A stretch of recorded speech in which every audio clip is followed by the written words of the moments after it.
Well, way back in 69 or 70 it was known that an explosive soul musician by the name of Dr. Bone set the New York circuit ablaze with his funky soul. Avenue A was where I lived while trying to reach my goal.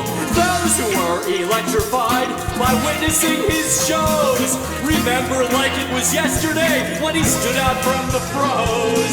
Insane amounts of energy were what Dr. Bone projected, and whoever was down and saw him perform, their spirit became erected. His 2 cents was thrown into evolution. Positive vibes always flowed out of this hip cat. He always smiled and laughed and listened to other people. Dr. Bone and the Soul Broilers were where the party was at. Originally from Ghana, Dr. Bone moved to New York. He got his name Dr. Bone from his elaborate African gowns. And a bone he wore in his nose, and his beard was braided with beads. For when the Soul Broilers went on, you'd hear some awesome sounds. A $3 cover for the price of therapy. Got you grooving so your troubles would be history. No need for a checkup when the doctor did his thing. His healing fire emitted when he danced and sang. African chants and stories combined with R&B were what Dr. Bone delivered that killed hostility. Not so much politically crazed like artists of that day. His songs somehow soothed tensions. He had his very own way. My first year at NYU was one that won't sleep me. With all that was brewing at the time, weirdness was much to see. But on New Year's Eve in 1969, I saw this show at a club sort of underground with the lighting quite low. Dr. Bone and the Soul Broilers went on at 9, and their performance blew me away, and my friends thought it was fine. A black man jumping around the stage and holding an African drum with a big fro, a bone in his nose, and beads in his beard were strung. Everyone in that club was jolted that night, and magic was how I described the feeling. Everything was alright. During intermission, Dr. Bone I got to meet. With his band at a table, he seemed so wicked neat.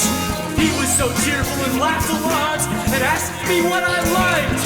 I told him after seeing him play, nothing got me that sight. He told me his real name was Manji Hoche, and from that night, things took off for him in a big way. Since that night, I saw lots of Dr. Bone shows in the village, and in 1970, RCA signed him in his band.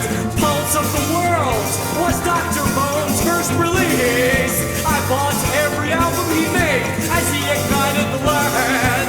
As the years went by, Dr. Bone evolved with the times. I graduated in 73 and moved out of Manhattan. The suburbs is where I raised my family and where I worked. But I kept an open ear for Dr. Bone's new stuff as I taught Latin. A $3 cover, the price for therapy.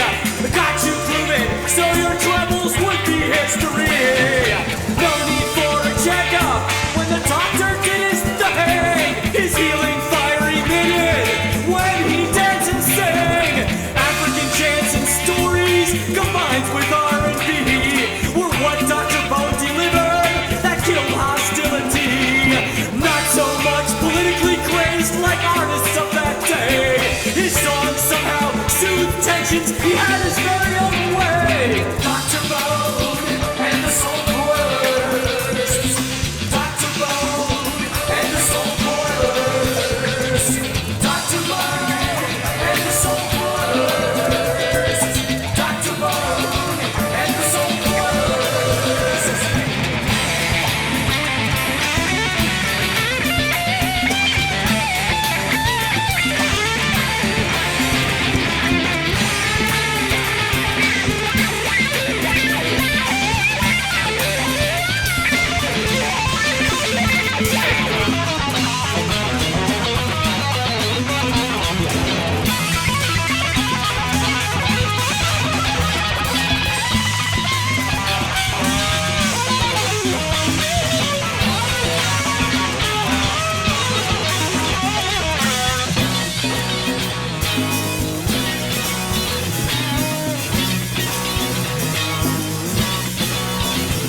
wasn't quite as blown away while disco captured hearts.